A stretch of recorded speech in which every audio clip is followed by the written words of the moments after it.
बच्चों, आज हम लोग ग्रेविटेशन का रिवीजन करने जा रहे हैं।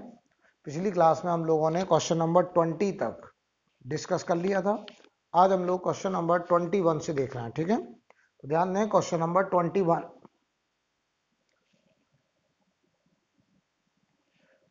में कह रहे हैं two equal masses m and m are hung from a balance whose scale pan differ in height by h. If rho is the mean density of earth, then the error in weighing machine is right. कह रहे हैं कितना error होगा weighing machine में। तो दो pen हैं जिनका हाइट जो है, एक पेन ये है m मास का, एक पेन ये है m मास का। इनकी हाइट का जो डिफरेंस है बेटा वो h है, ऐसे। ठीक है, तो हमसे कह रहे हैं कि बताइए जरा कि इस वेट मशीन में कितना एरर है। ठीक है, तो ये मान लो रीड कर रहा है W1, ये रीड कर रहा है W2। तो हमको ये पता है कि जैसे ऊपर हाइट पे जाते हैं तो G की वैल्यू घटती है। ठीक है, तो यहाँ जो एरर हमें निकालना है वो निकालना डेल्टा W, और वो होगा बेटा W2 माइनस W1। यहाँ ज्यादा होगा, यहाँ कम होगा। तो H हाइट ऊपर जाने पर बताओ जरा G की वैल्यू में कितना चेंज होता था, वो हमें आता है, राइट। और हमें यहाँ आंसर रो के टर्म्स में देना है। तो जरा ध्यान दीजिए, W2 अर्थ यहाँ पर W2 माइनस W1, तो बताओ ये हो जाएगा m बॉडी का मास इनटू h हाइट पर जाने पर G की वैल्यू में कितना चेंज हुआ, m into delta G। m into G की वैल्यू में कितना चेंज हुआ, तो यहाँ माइनस यहाँ। तो h हाइट जाने पर G की वैल्यू बताओ जरा, होता था हमारा G times 1 minus 2h by r, और माइनस G कर देना है, डेल्टा G लिखना है। यहां पे अगर G है तो यहां पर h हाइट जाने पर इतना होगा।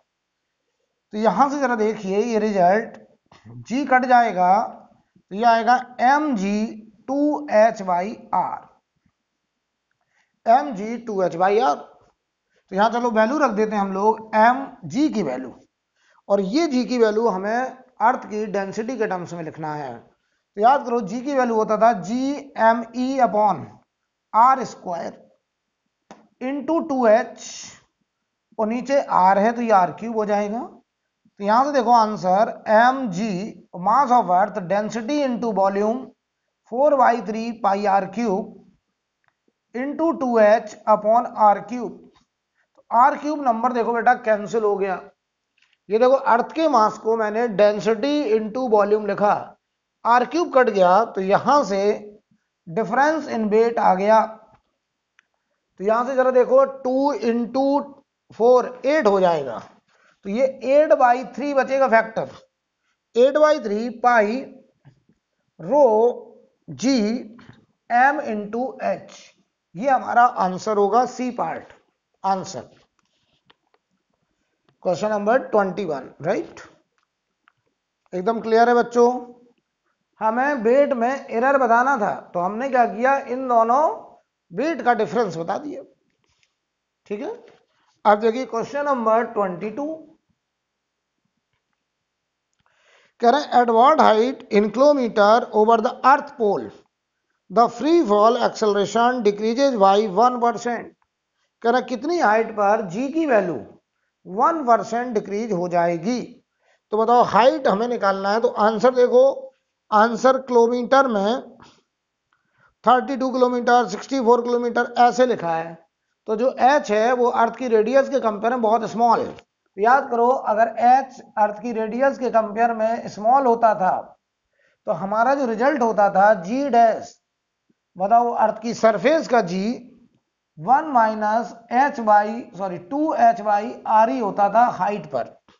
अर्थ की सरफेस से अंदर होता था 1 minus h by are E, earth की सरफेस से h हाइट ऊपर होता था 1 minus 2h by R E. लेकिन ये ख्याल रहे, रिजल्ट हम तब लगाते थे जब h आर ई से काफी छोटा होता था।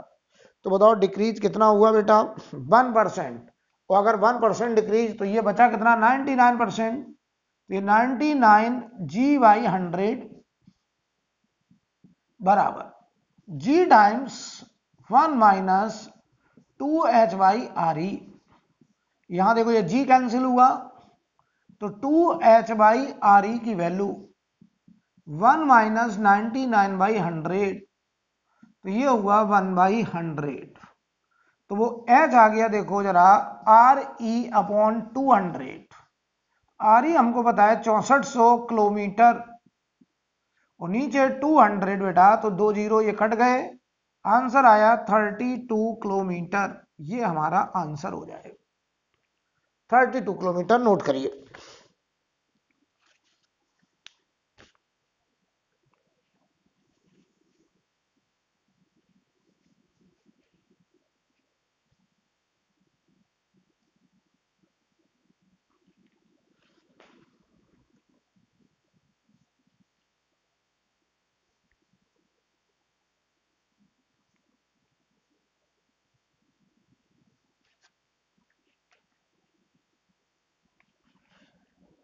क्वेश्चन नंबर 23 पढ़ लीजिए भाई।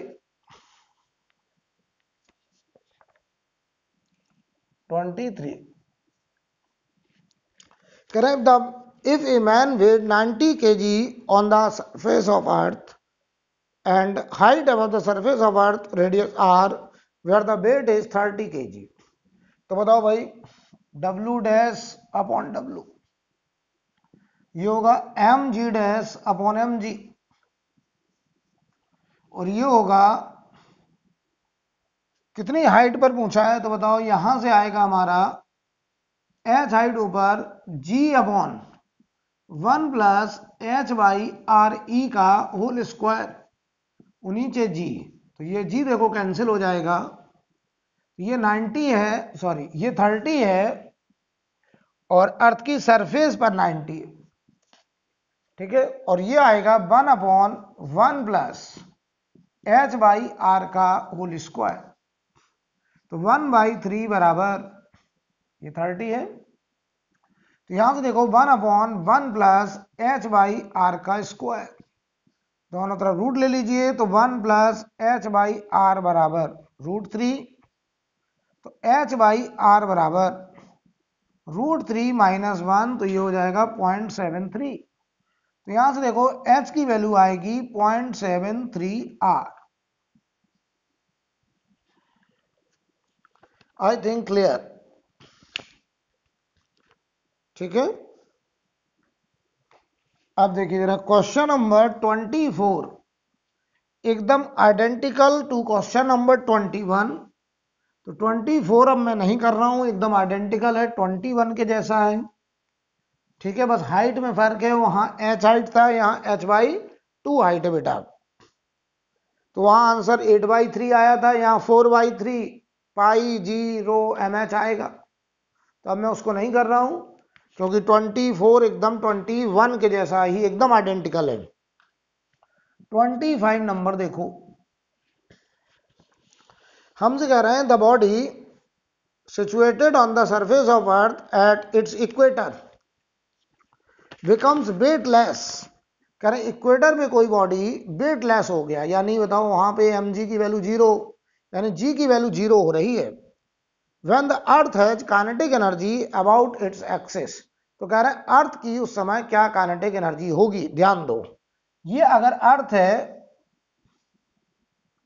अर्थ को हम लोग एक सॉलिड स्फीयर की तरह ट्रीट करते थे, ये इक्वेटोरियल प्लेन है, ये इक्वेटर है, और ये बताओ पोलर एक्सिस के अबाउट अर्थ ऐसे घूम रहा है ओमेगा से, ठीक है, वेस्ट टू ईस्ट ओमेगा से घूम रहा है, यहां पे कोई बॉडी वेटलेस फील कर रहा है अपने आप को, तो याद करो यहां जी डैश की वैल्यू 0 कह रहे हैं, वो इसका मतलब इक्वेटर पर कह रहे हैं 0 वैल्यू हो गई है जी डैश, तो जरा पहले ये पता करो इक्वेटर पे जी क्या होता था। याद करो मैंने आपको क्लास में अर्थ के रोटेशन की वजह से जी की वैल्यू में वेरिएशन सिखाया था, तो बताओ जी की वैल्यू इक्वेटर पे जो आई थी निकल के, याद है कुछ, वो आ रही थी g minus omega square R E, g minus omega square R E, याद है, और ये जी कह रहे हैं सवाल में 0 हो गया, तो बताओ जी बराबर ओमेगा स्क्वायर आर ई, तो यहां से बताओ ओमेगा की वैल्यू हो गई रूट के अंदर जी/r ई, इस ओमेगा से अर्थ घूम रहा होगा, इस ओमेगा से अर्थ घूम रहा होगा बेटा, ठीक है, तभी इक्वेटर पर जी की वैल्यू 0 होगी। आई थिंक क्लियर। अब समझो, तो काइनेटिक एनर्जी अर्थ का क्या होगा, काइनेटिक एनर्जी ऑफ अर्थ। तो अर्थ को हम एक सॉलिड स्फीयर, या पूरे में मास है, अर्थ को अगर हम एक सॉलिड स्फीयर की तरह ट्रीट कर रहे हैं तो उसकी काइनेटिक एनर्जी लिखी जाएगी हाफ आई ओमेगा स्क्वायर, आई उसके सीएम से पास होने वाली एक्सिस के अबाउट। तो बताओ काइनेटिक एनर्जी अर्थ का हाफ आई की वैल्यू 2/5 mr² और ये हुआ ओमेगा स्क्वायर। तो 2 से 2 चला गया और यहां बचा बेटा 1/5 mr², ओमेगा की जगह रख दो G/RE, ओमेगा स्क्वायर की वैल्यू रख दी हमने। तो RE, ये भी देखो RE तो है, तो एक RE कट गया। तो काइनेटिक एनर्जी ऑफ अर्थ हमारा आंसर आ चुका है 1/5 mgRE, ये आंसर हो गया। तो सी पार्ट हमारा आंसर हो जाएगा बेटा।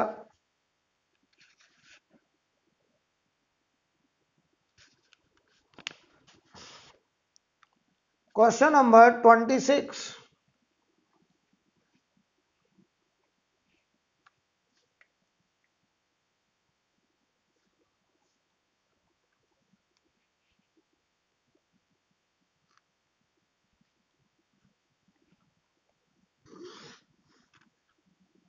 देखिए भाई,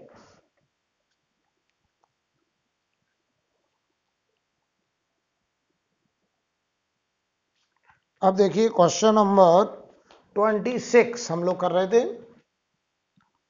26 पढ़ लो बेटा। P is a point at a distance r from the center of solid sphere of radius r. The variation of gravitational potential at point P, that is V, at distance r from the center of sphere. बताओ बेटा, ये सवाल हमने class में कराया है। ये एक सॉलिड स्फीयर है, यहाँ पूरे में मास है, तो इसके सेंटर से r दूरी पर यहां कोई पॉइंट P है, तो r less than equal to capital R के लिए याद करिए पोटेंशियल का रिलेशन हमने पढ़ाया था P पॉइंट पर, यह आता था -gm/2r³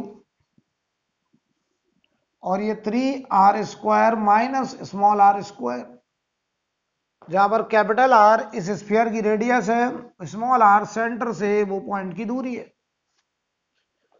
ठीक है, अब देखो जरा आउटर रीजन में समझो जरा, और अगर वो R यहां हो जाए, आउटर पॉइंट यहां मान लो इसे A पॉइंट कहते हैं, तो R ग्रेटर देन R के लिए A पॉइंट का पोटेंशियल -gm/r।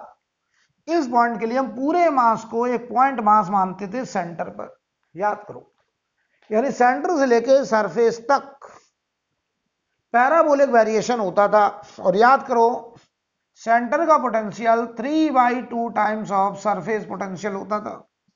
सब रिजल्ट निकाले थे हम लोग। तो इसका जो ग्राफ है वो हमसे पूछ रहे हैं, तो बताओ gravitational potential is always negative. तो इस क्वेश्चन में देखो चारों ऑप्शन देखिए, चारों ऑप्शन में ग्राफ देखो नीचे बना नेगेटिव में बना है, तो हमें अब विद साइन नेगेटिव में ही बनाना पड़ेगा। तो ये बताओ सेंटर का पोटेंशियल है, और ये बताओ सरफेस तक घटता था ऐसे, ये कैपिटल R, और ये हमारा सरफेस का पोटेंशियल, और ये पैराबोलिक वेरिएशन, इसके बाद ये प्रोपोर्शनल टू 1/r, ऐसा ग्राफ। तो आंसर बेटा इसका सी हो जाएगा। ठीक है, ये फंक्शन होंगे, ये सब क्लास में कराया मैंने। क्वेश्चन नंबर 27 देखिए।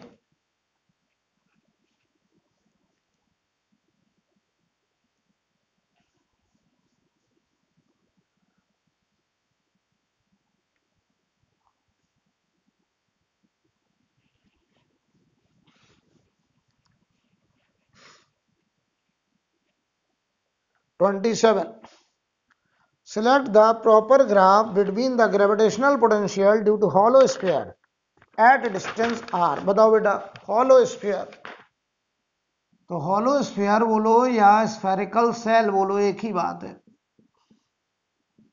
तो हॉलो स्फीयर में बताओ बेटा, जो मास होगा वो सरफेस पे होगा, अंदर ये खोखला है, हॉलो है, अंदर कोई भी मास नहीं है। तो अंदर कोई मास नहीं है तो अंदर ग्रेविटेशनल फील्ड जीरो होगा। अंदर सेंटर का पोटेंशियल, यहां से स्मॉल आर दूरी पर कोई पॉइंट हम मान लें 1 पॉइंट का पोटेंशियल, बल्कि सरफेस तक का पोटेंशियल, हर पॉइंट का पोटेंशियल बराबर बराबर होगा। तो बताइए, अंदर अगर फील्ड नहीं है, जहां ग्रेविटेशनल फील्ड नहीं होगा, उस रीजन में पोटेंशियल में कोई चेंज नहीं होगा। तो हम बोलेंगे सेंटर का पोटेंशियल इनसाइड रीजन का पोटेंशियल, बल्कि सरफेस तक का पोटेंशियल बराबर कितना होगा। तो बताओ, यहां का पोटेंशियल, यहां का पोटेंशियल, यहां का पोटेंशियल बराबर। तो यहां का पोटेंशियल लिखना आसान है, क्यों?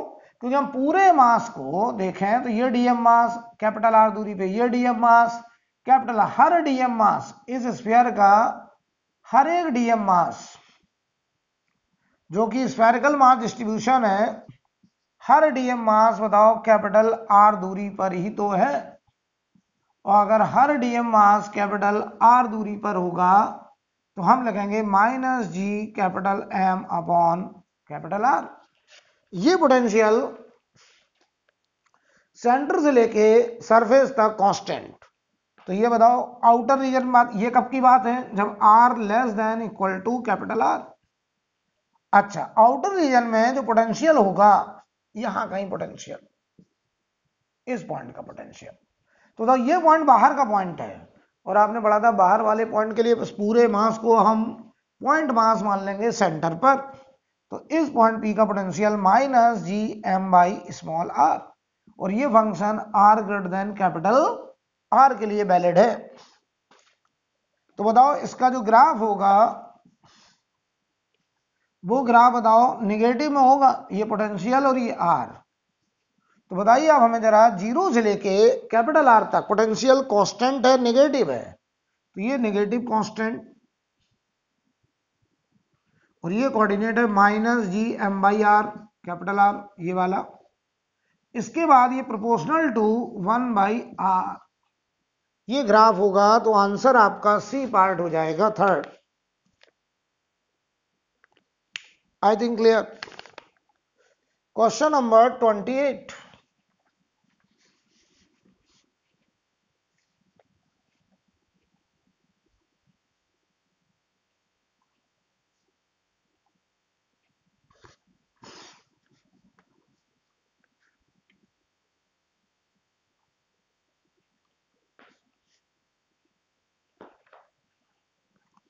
ट्वेंटी 28 नंबर देखिए।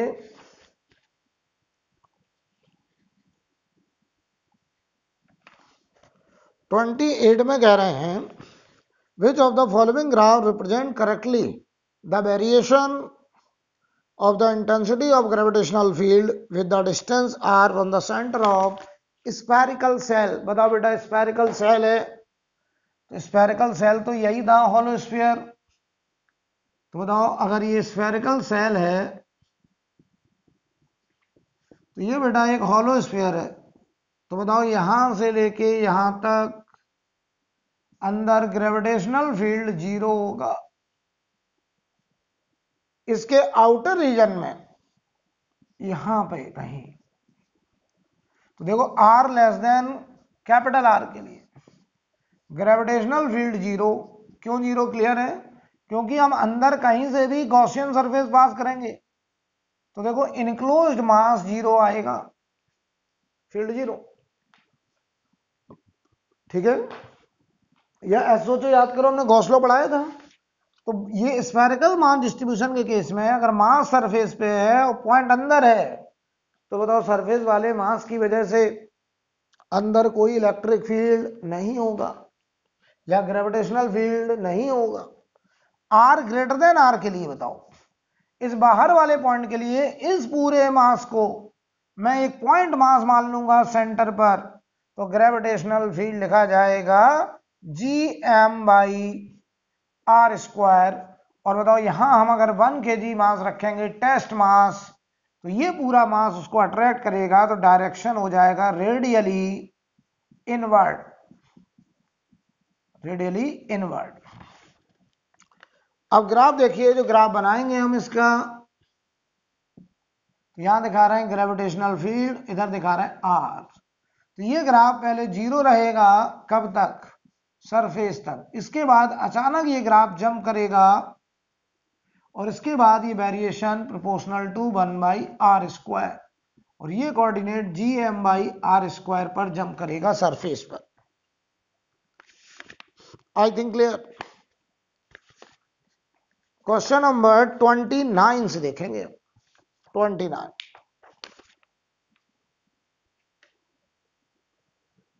ठीक है।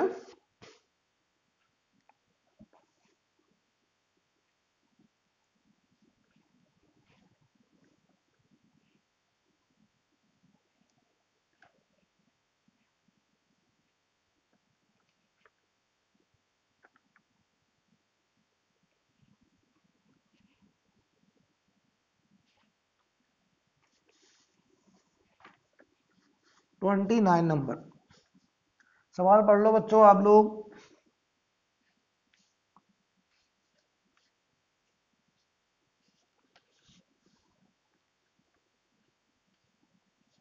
क्वेश्चन पढ़ लिया है?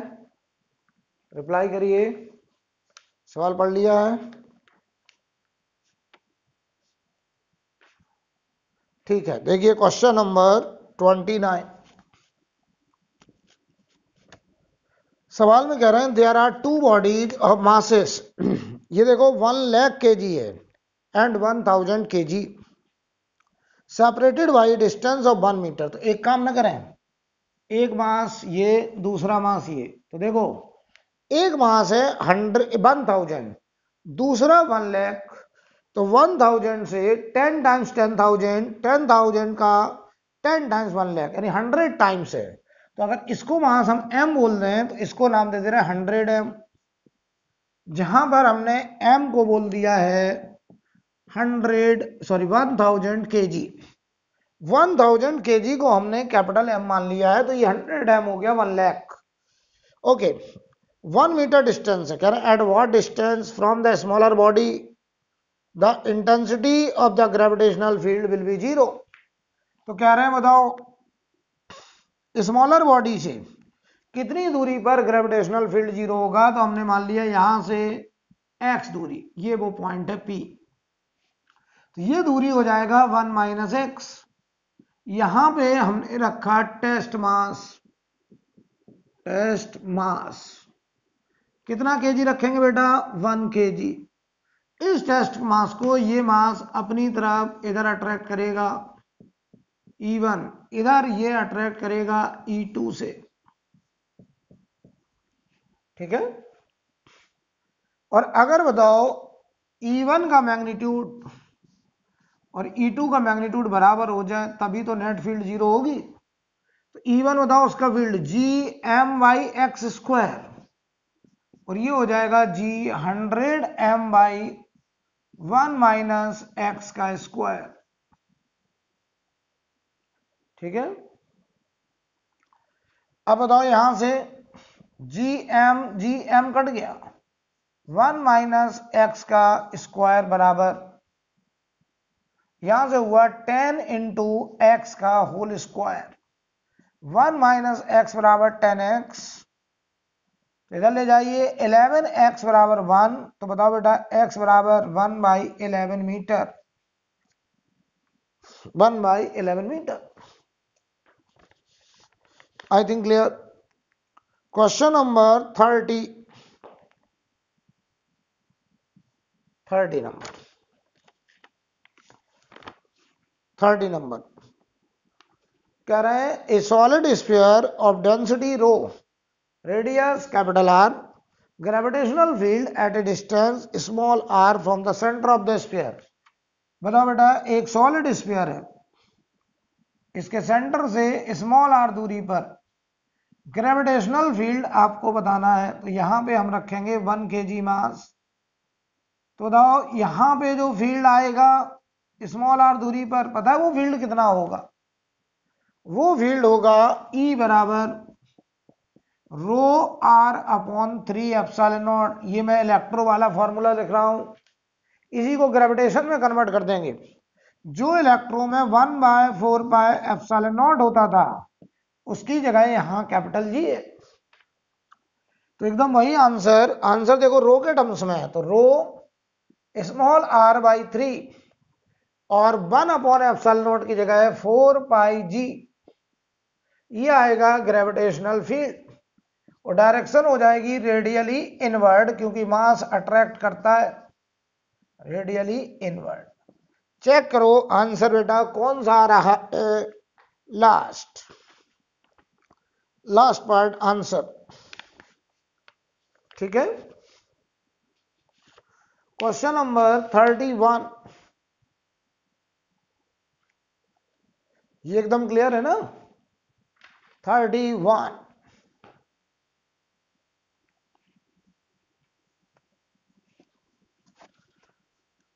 एकदम आसान सवाल है, आइडेंटिकल टू क्वेश्चन नंबर 29। ध्यान दीजिए जरा।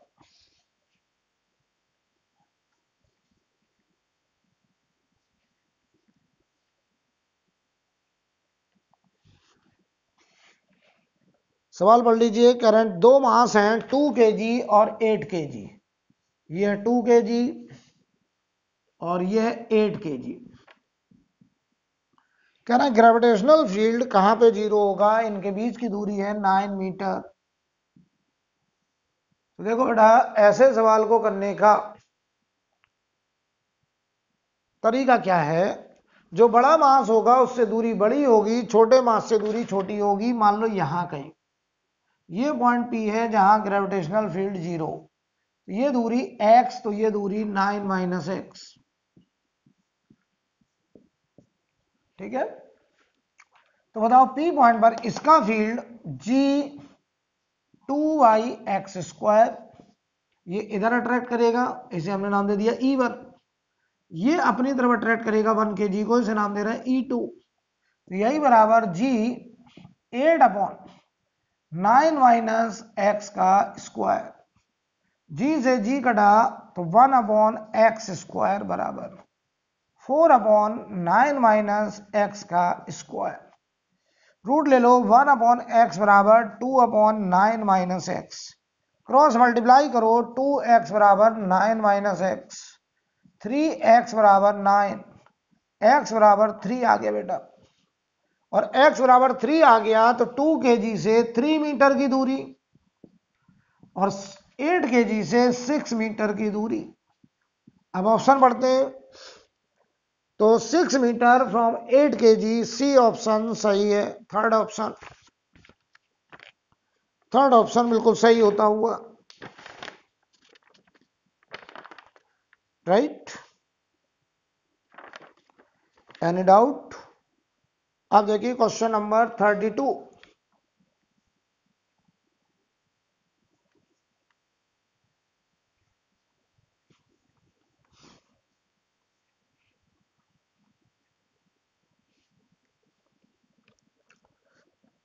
नंबर देखिए।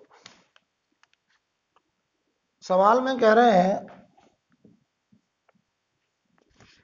A particle of mass m is placed at the center of uniform spherical cell। spherical cell है बेटा। spherical cell का मतलब हुआ होलो स्फीयर। इसका मास है 3m और इसके सेंटर पे एक मास m रखा है और इसकी रेडियस है r। Gravitational potential on the surface. तो बताओ यहां का पोटेंशियल मैं लिखने जा रहा हूं सरफेस का। तो याद करिए सरफेस के पोटेंशियल के लिए, पोटेंशियल स्केलर क्वांटिटी है तो इसकी वजह से पोटेंशियल माइनस Gm/R प्लस, अब देखो इस 3m की वजह जो सरफेस में मास है, सरफेस वाला मास क्या कहता है, मेरी वजह से पोटेंशियल जो सेंटर का वही अंदर वही सरफेस का।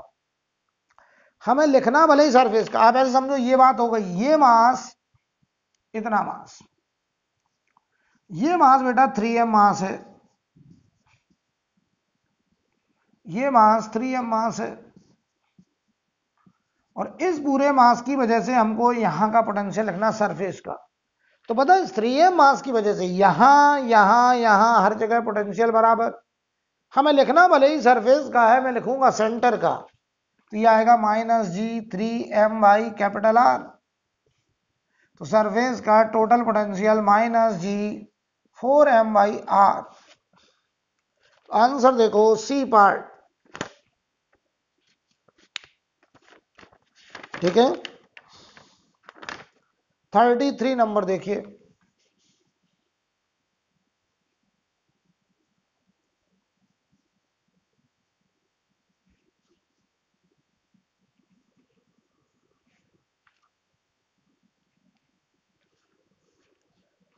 थर्टी थ्री में कह रहे हैं हमसे the gravitational field due to a mass distribution G बराबर, तो बताओ ग्रेविटेशनल फील्ड, इसको हम लोग E लिख दें, C/x²। कह रहे हैं C कोई कांस्टेंट है, taking the gravitational potential to be 0 at infinity. बताओ बेटा x बराबर इनफाइनाइट पर पोटेंशियल 0 लेना है, तो x बराबर x पर पोटेंशियल कितना होगा, ये हमारा सवाल है। यानी क्वेश्चन कुछ ऐसा हो गया कि हमें फील्ड से पोटेंशियल पे जाना है। याद करो जैसे इलेक्ट्रिक फील्ड में इलेक्ट्रिक फील्ड और पोटेंशियल के बीच में जो रिलेशन था, क्या एकदम वैसा ही रिलेशन हम लोग यहां यूज कर सकते हैं। इसे लिख सकते हैं -dv/dx बराबर C/x²। तो ये देखो -dv बराबर C/x² dx, ठीक है। तो यहां से देखो dv बराबर -C/x² dx। इसे करेंगे इंटीग्रेट, ये डिफरेंशियल इक्वेशन। लिमिट जब x इनफाइनाइट तो ये 0, जब ये x तो ये b निकालना है। तो यहां से बताओ जरा, इसका जो इंटीग्रेशन हुआ वो v हुआ, और लिमिट डाल देंगे 0 से b बराबर, यहां से माइनस खत्म हो जाएगा 1/x, और लिमिट पड़ेगा इनफाइनाइट से x, और c बेटा देखो बाहर आ गया, c कांस्टेंट, तो इधर v -0 v बचा और ये आया C/x। लिमिट डाल दो, पहले x फिर इनफाइनाइट, ठीक है। Question number 34।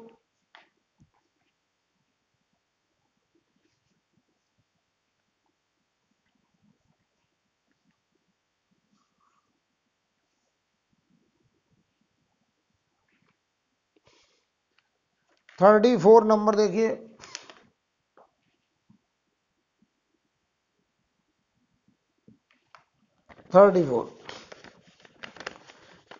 The gravitational field in a region is given bye.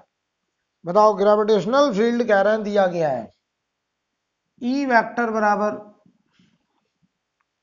4I plus j cap Newton पर kg। Work done by this field is 0 when A particle is moved along the line. कह रहे हैं इस particle को किस line पे ले जाएं तो force 0, work done by this force 0। तो पहले समझो फोर्स का जो डायरेक्शन है, फील्ड का जो डायरेक्शन है, जो फील्ड का डायरेक्शन वही फोर्स का, ये 4I कैप, ये 1j कैप, इधर कहीं लग रहा है फील्ड या फोर्स, और ये हमारा एंगल मान लो थीटा। ये देखो tan थीटा की वैल्यू 1/4 आ गई, यानी फोर्स की डायरेक्शन 1/4 है tan थीटा, ठीक है। अब हमको ये देखना है कि उस लाइन का इक्वेशन क्या हो ताकि वर्क डन 0। तो ध्यान दो, अगर हम कहते हैं XY प्लेन में किसी पार्टिकल को हमें ऐसे स्ट्रेट लाइन में लेके जा रहे हैं, ध्यान दीजिएगा जरा, वर्क 0 करना है, तो ये फोर्स अगर ऐसे है तो ये एंगल 90 होना चाहिए। वो पार्टिकल अगर इस लाइन पे जा रहा है तो फोर्स और डिस्प्लेसमेंट के बीच 90 एंगल होना चाहिए, तभी वर्क जीरो होगा। तो बताओ फोर्स का हॉरिजॉन्टल से एंगल थीटा, तो ये कितना 90 माइनस थीटा, तो ये एंगल कितना होगा फिर, ये 90 माइनस थीटा, तो ये भी 90 माइनस थीटा। ठीक है, तो बताओ इस लाइन का जो स्लोप होना चाहिए, उस लाइन का स्लोप क्या होना चाहिए, स्लोप ऑफ लाइन आप लिखेंगे -1090 माइनस थीटा, यानी ये हो गया माइनस कॉट थीटा, ये हो गया -1/10 थीटा। तो -1/10 थीटा की वैल्यू 1/4 है, तो ये 1/4 यानी -4। इसका मतलब उस लाइन का स्लोप -4 होना चाहिए। Work done by this force will be zero when particle is taking on the line with slope is -4। तो बताओ स्लोप -4 होना चाहिए। तो ऑप्शन देखिए, थर्ड ऑप्शन चेक करो, y प्लस 4x बराबर 6 लिखा है, तो y equal to -4x plus 6, तो y equal to mx plus c, तो m की वैल्यू बेटा -4 आ रही है, यानी थर्ड ऑप्शन सही है जिसका स्लोप -4 आ रहा है। बोलो भाई, कोई डाउट? आगे बढ़े, क्वेश्चन नंबर 35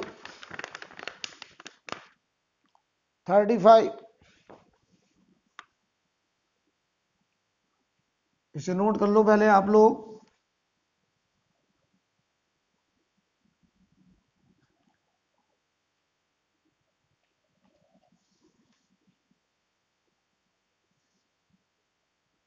इसे नोट करिए, फिर हम लोग 35 नंबर पे आगे जाएंगे।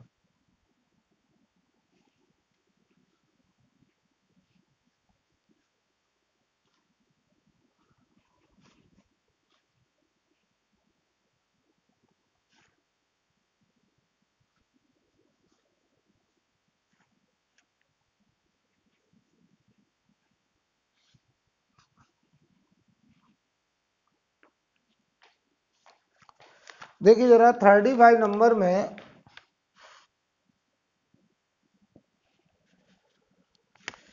ए body of mass m rises to a height h equal to r/5। आपने कितनी हाइट उठाया ऊपर, r/5, रेडियस का 1/5। From the surface of the earth, g is the acceleration due to gravity at the surface of the earth, increase in potential energy। याद करो, जो delta U था अर्थ की सरफेस से एच हाइट ऊपर जाने पर पोटेंशियल एनर्जी जो बढ़ती थी, याद करो मैंने इसका स्टैंडर्ड रिजल्ट आपको पूरा ड्राइव करा था क्लास में। मैंने कहा था अच्छे स्टूडेंट को ये याद होना चाहिए, mgh/1 प्लस h/re, ये था। तो देखो आंसर देखो बेटा h के टर्म्स में है, तो इसे mgh रहने दो, नीचे 1 प्लस h की जगह r/5/r। तो ये बताओ यहां से mgh/1 प्लस 1/5, तो ये आंसर आएगा 5/6 mgh। आंसर h के टर्म्स में, इसलिए हमने यहां पे h को r/5 नहीं लिखा है। आंसर ये भी हो सकता है 5/6, देखो आंसर उन्होंने यही रोक दिया है, 5/6 mgh की जगह आप r/5 लिख दें, 5 से 5 कट जाएगा, आंसर mgr/6 भी हो जाएगा। क्वेश्चन नंबर 36, ठीक है, क्वेश्चन पढ़ लीजिए आप लोग जरा। 36 नंबर पढ़ें, पहले से नोट कर लें।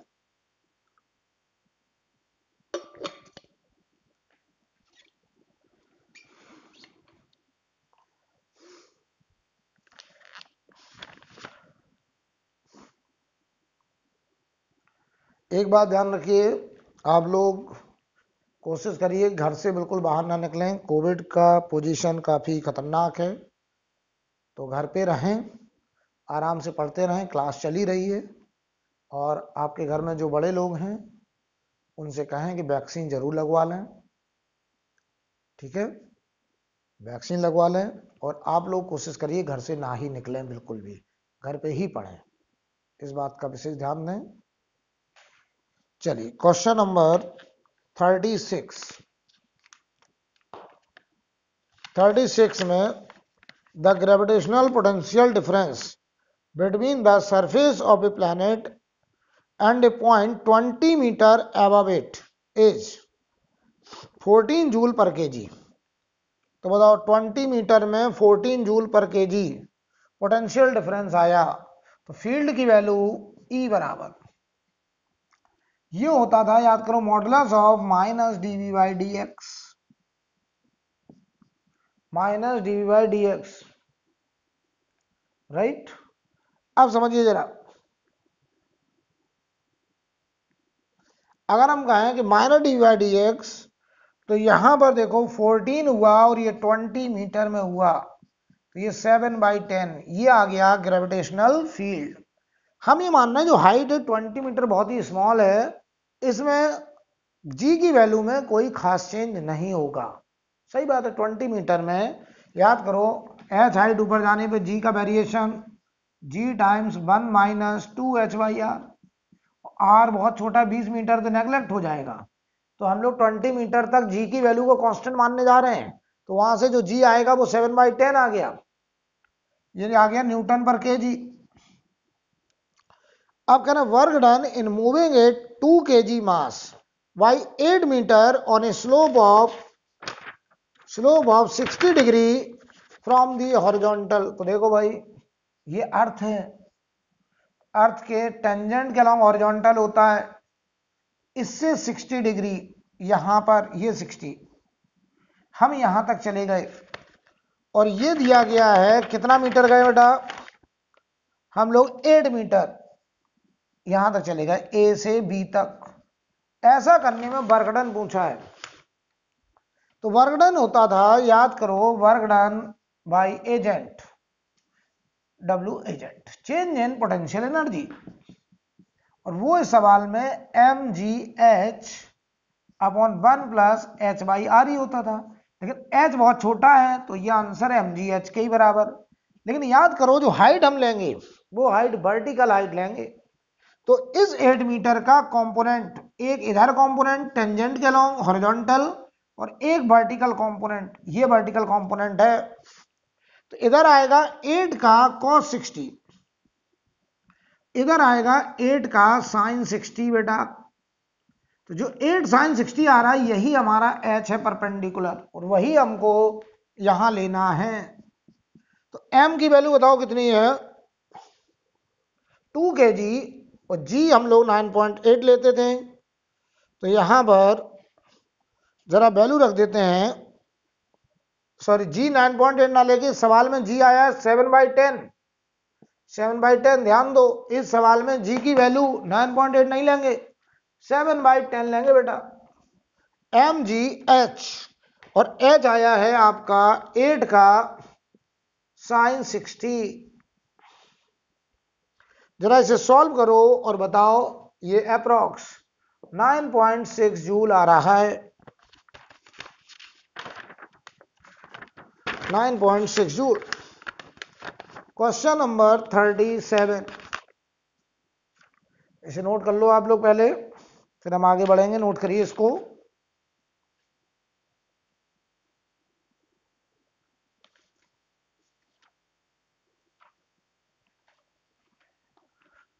हो गया, ये क्लियर है कैसे हमने जी की वैल्यू निकाली है, क्योंकि एच हाइट बहुत छोटा हाइट है, हम मान रहे हैं जी की वैल्यू में कोई चेंज नहीं हो रहा है, तो वहां पे हमने जी पहले निकाल लिया।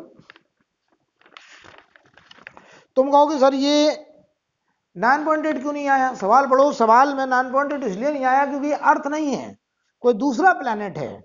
Gravitational potential difference between the surface of a planet, कोई दूसरा प्लैनेट है जहां पर जी की वैल्यू 7/10 है, 0.7।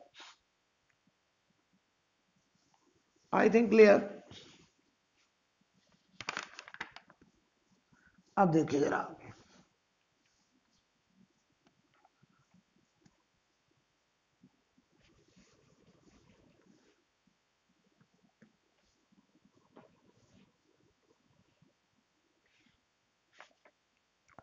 क्वेश्चन नंबर 37 देखिए जरा।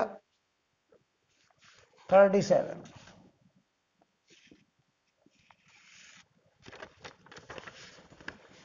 करे a satellite is placed in a circular orbit around earth at such a height that it always remains stationary with respect to earth. कह रहे अर्थ के रिस्पेक्ट में कोई सैटेलाइट हमेशा रेस्ट पर है। याद करो ऐसे सैटेलाइट को बोलते थे जियो स्टेशनरी सैटेलाइट। जो अर्थ के रिस्पेक्ट में स्टेशनरी होता था उसे बोलते थे जियो स्टेशनरी सैटेलाइट। तो उस जियो स्टेशनरी सैटेलाइट का घूमने का जो स्पीड होता था वो ओमेगा अर्थ के बराबर, या उसका जो टाइम पीरियड होता था वो अर्थ के टाइम पीरियड के बराबर, और वो होता था 24 आवर्स। अर्थ अपनी एक्सिस के about west to east 24 hour में एक रिवॉल्यूशन कंप्लीट करता। तो वो जियो स्टेशनरी सैटेलाइट का भी टाइम पीरियड 24 आवर ही तो होगा। हमें वो हाइट निकालनी है कि किस हाइट पर वो सैटेलाइट होगा। तो ध्यान दो, उस सैटेलाइट की जो ऑर्बिटल स्पीड होगी वो रूट के अंदर GME upon RE plus H हो जाएगी। ये हाइट हमें निकालनी है। देखो भाई, ये अर्थ है, ये अर्थ है, ये RE है, और ये H हाइट हमको निकालनी है। और ये कोई जियो स्टेशनरी सैटेलाइट ऐसे रिवॉल्व कर रहा है। ठीक, हमें ये H निकालना है। सच बात बता कि ये जियो स्टेशनरी सैटेलाइट ऐसे रिवॉल्व कर रहा है। अगर हम बोर्ड पे थोड़ा सा और क्लियर बनाएं तो ये ऐसे घूम रहा है, ऐसे ऐसे ऐसे घूम रहा है। ठीक है, हमें ये H निकालना है। यानी ये पोलर ऑर्बिट में नहीं रिवॉल्व कर रहा है, ये हमारी इक्वेटोरियल प्लेन में ऐसे रिवॉल्व कर रहा है। क्योंकि अर्थ जो है वो ऐसे घूम रहा है पोलर एक्सिस के अबाउट, तो ये भी पोलर एक्सिस के अबाउट ही घूम रहा है। अब बताइए, हमें वो हाइट निकालनी, तो स्पीड आ गई, टाइम पीरियड 2 पाई R/b, एक चक्कर लगाने का टाइम, तो 2 पाई R की जगह हो जाएगा RE plus H upon speed हो जाएगा रूट के अंदर GME upon RE plus H। तो टाइम पीरियड का स्क्वायर हो गया, देखो बेटा, 4 pi square upon GME RE plus H का क्यूब। ये ऊपर चला जाएगा तो पावर 1, उधर स्क्वायर तो पावर 3 हो जाएगा। आगे बढ़ते हैं जरा, यहां से देखो जरा, अगर हम H बराबर निकालें तो H का जो एक्सप्रेशन आ रहा है, या उसको थोड़ा और एडजस्ट कर दें, GME बाई R स्क्वायर से ऊपर नीचे मल्टीप्लाई कर दो, तो 4 पाई स्क्वायर और नीचे R स्क्वायर, ऊपर R स्क्वायर, तो ये बन गया G स्मॉल g। देख लो भाई, और यहां पर ये हो गया RE प्लस H का क्यूब। तो पहले बताओ, ये इधर जाएगा तो T square R square G upon 4 pi square की पावर 1/3 बराबर RE प्लस H। अब बताओ, यहां से जो हाइट आई H बराबर T square R square G 4 pi square का होल पावर 1/3 माइनस RE। ये हाइट आ गई जियो स्टेशनरी सैटेलाइट की, ये हाइट आ गई। अब हम यहां वैल्यू रखेंगे, देखना ध्यान से। तो H बराबर T है 24 R, इसे सेकंड में रखा, 24 इंटू 60 का स्क्वायर। ये रेडियस 6400 किलोमीटर 6400 इंटू 10 की पावर 3 मीटर में रखा, इंटू जी को हमने 9.8 रखा, अपॉन 4 पाई स्क्वायर की वैल्यू लगभग 10 और इसका होल पावर 1/3 माइनस 6400 किलोमीटर इंटू 10 की पावर 3 मीटर में लिखा। जब ये सारी वैल्यूज रखी और सॉल्व करा तो ये H निकल के आएगा 3.6 इंटू 10 की पावर 7 मीटर, या अप्रोक्सीमेट 36,000 किलोमीटर। देख लीजिए भाई,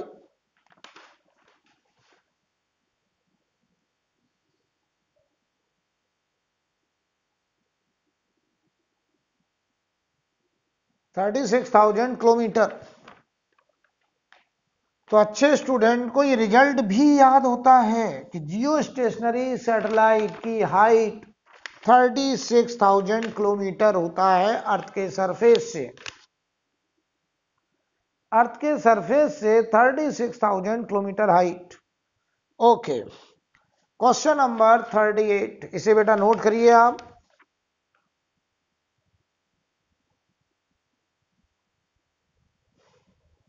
हटा दें, हटा दिया जाए। ओके,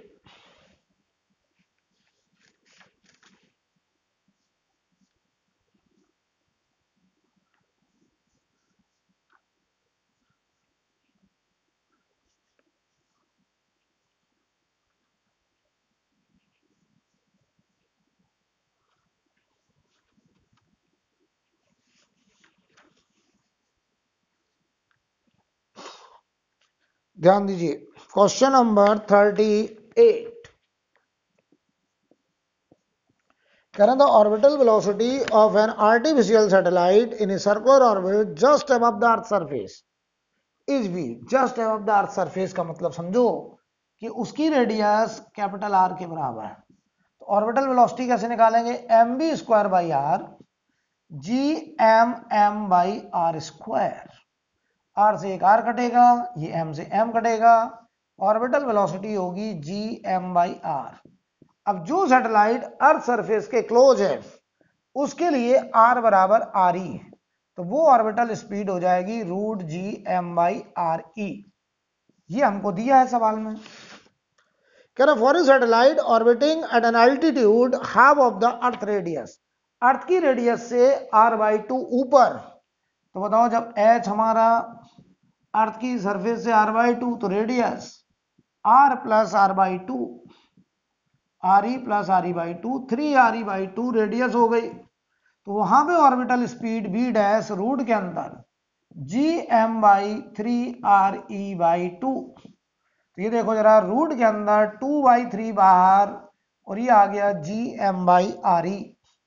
तो बताओ नई ऑर्बिटल स्पीड रूट के अंदर 2/3 ऑफ वी। ये हमारा आंसर। क्लियर है? अब देखो 39, हमसे कह रहे हैं the ratio of radii of the planet P1 and P2 is a. बताओ भाई, दो प्लैनेट की रेडियस का रेशियो ए है। Acceleration due to gravity G1 upon G2 का रेशियो B है। Ratio of escape velocity from them, तो बताओ एस्केप वेलोसिटी क्या होता था? रूट के अंदर 2GRE या R। तो बताओ एस्केप वेलोसिटी पहले सरफेस पर, दूसरे सरफेस पर, तो बताओ 2G1R1 अपॉन 2G2R2। ये तो कट गया। G1 अपॉन G2 B है, R1 अपॉन R2 A है, तो रूट के अंदर AB। Answer, answer. Question number 40 number पढ़ो बेटा। Mass of the moon is 1/81 of earth. Moon का मास अर्थ के मास का 1/81। रेडियस अर्थ की रेडियस का 1/4। If the escape velocity from the earth surface is, escape velocity earth की सरफेस से 11.2 किलोमीटर पर सेकेंड, और ये बेटा था रूट 2GRE। कह रहे हैं it's value for moon surface, moon की सरफेस के लिए एस्केप वेलोसिटी। तो बताओ एस्केप वेलोसिटी मून की सरफेस से रूट 2G की वैल्यू, G मास मून का upon r square into r moon का। तो एस्केप वेलोसिटी आएगा रूट के अंदर 2 times G M by r. Value रखते हैं चलो 2 टाइम्स जी, ठीक है, ध्यान देना, 2gm/r ये आ रहा है एस्केप वेलोसिटी का रिजल्ट। ठीक, अब समझो बेटा, यहां पर अगर हम निकालते हैं मून पर एस्केप वेलोसिटी अपन अर्थ की एस्केप वेलोसिटी बराबर, तो ये v डैश, तो ये रिजल्ट जनरल हो गया। अब बताओ यही रिजल्ट डिवाइड जब करोगे तो 2 कट जाएगा, g कट जाएगा, ये mass of moon upon mass of अर्थ, नीचे रेडियस ऑफ अर्थ और नीचे ऊपर रेडियस ऑफ मून। तो ये बताओ रूट के अंदर mass of moon upon 1/81 r/re 1/4, तो ये होगा v डैश अपॉन ve। तो एस्केप वेलोसिटी मून सरफेस पर ये इधर गया 11.2 इंटू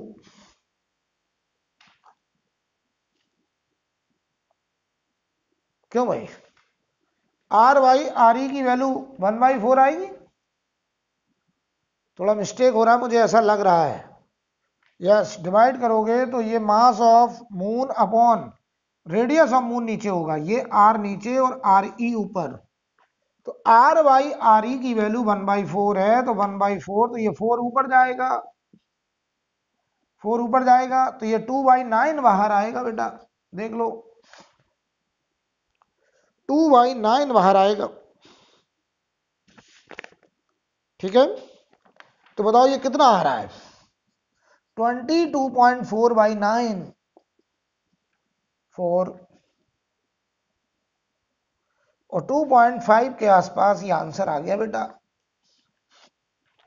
ये देखो एस्केप वेलोसिटी का हमने जनरल रिजल्ट निकाल लिया, फिर हमने ये मून पर और ये अर्थ पर डिवाइड कर दिया, रेशियो आ गया, और इसको हमने इधर भेज दिया, 11.2 दिया गया सवाल में, सॉल्व हो गया। क्वेश्चन नंबर 41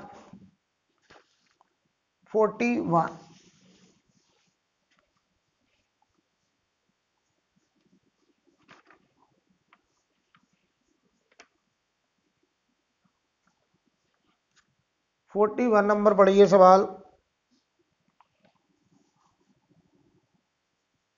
क्वेश्चन में कह रहे हैं the period of revolution of a planet A around the sun is 8 times of B, the distance of a planet from the sun is how many times greater than of b, distance of a from the sun is how many times greater than of b। okay, हमने पढ़ा था t square proportional to r cube, Kepler's law, Kepler's period law, law of period पढ़े थे। Period ए का B से 8 times है, कैसा है 8 टाइम्स, तो ध्यान दो, तो T A upon T B का होल स्क्वायर बराबर r A upon r B का क्यूब। तो ये देखो 8/1 का स्क्वायर, ये r A upon r B का क्यूब, तो ये देखो 4 का स्क्वायर हो गया बेटा, नो नो नो 4 का क्यूब 64 हुआ ना, 4/1 की power 3 r A upon r B का क्यूब, तो आर ए क्यूब रूट ले लो, आर ए बराबर 4RB, आर ए आ गया 4RB, यानी ए की जो डिस्टेंस है वो बी की डिस्टेंस से 4 गुनी है, यानी प्लैनेट ए सन से और प्लैनेट बी सन से, प्लैनेट बी का सन से जो डिस्टेंस है उससे 4 गुना डिस्टेंस प्लैनेट ए का है। सवाल में ये नहीं पूछा, सवाल में पूछा how many times greater than, कितना ज्यादा है ये पूछा है। तो बताओ सन से, देखिए ये मान लो सन है, ध्यान दो ये सन है, ये वो प्लैनेट है, इसकी दूरी आर ए है, या हाँ ठीक है, और ये मान लो सन है और वो हमारा प्लैनेट ये बी है, प्लैनेट ये बी है और ये ए है और ये आर भी है। तो हमसे क्या पूछा पता है, हमसे ये पूछा है कि कितना ज्यादा है, तो ये पूछा हमसे, ये गैप, ये पूछा है गैप कितना ज्यादा है। तो बताओ कितना ज्यादा है, वो डेल्टा आर पूछा है, वो होगा r A minus r B, तो आर ए है 4RB माइनस आर बी, तो आंसर हो जाएगा 3RB। यानी जो डिस्टेंस ज्यादा है वो बी की डिस्टेंस का 3 गुना है, तो इसका आंसर सेकंड होगा। थर्ड मत टिक कर देना। थर्ड तो ये बता रहा है कि एक ही डिस्टेंस सन से, प्लैनेट एक ही डिस्टेंस सन से 4 गुनी है बी वाली डिस्टेंस का, लेकिन उन्होंने ये नहीं पूछा, उन्होंने पूछा कितना ज्यादा है बी के कंपेयर में। तो जो ज्यादा डिस्टेंस है वो 3 times of distance of B from sun, right. Question number 42 आपको नहीं करना, ये प्योर मैथमेटिक्स का क्वेश्चन है, इसमें लेटेस्ट स्पेक्ट्रम वगैरह का यूज होगा, तो ये सब आपको पता भी नहीं होगा। तो मैं यहीं पे रोक रहा हूं, ये डिस्कशन ग्रेविटेशन का यहीं खत्म होगा। अगली क्लास में हम लोग सिंपल हार्मोनिक मोशन का डिस्कशन करेंगे, ठीक है। तो आज मैं यहीं रोकता हूं, और ये रिवीजन ऐसे ही अल्टरनेट चलता रहेगा, आप लोग देखते रहिए लगातार। और उधर मैं वेव का लेक्चर दे रहा हूं डेली 2:30 पर। वेव की क्लास होती है, वेव के बाद फ्लूइड मैकेनिक्स, उसके बाद सेमीकंडक्टर। तो आप यूट्यूब चैनल पे एकदम कनेक्टेड रहें, ठीक है।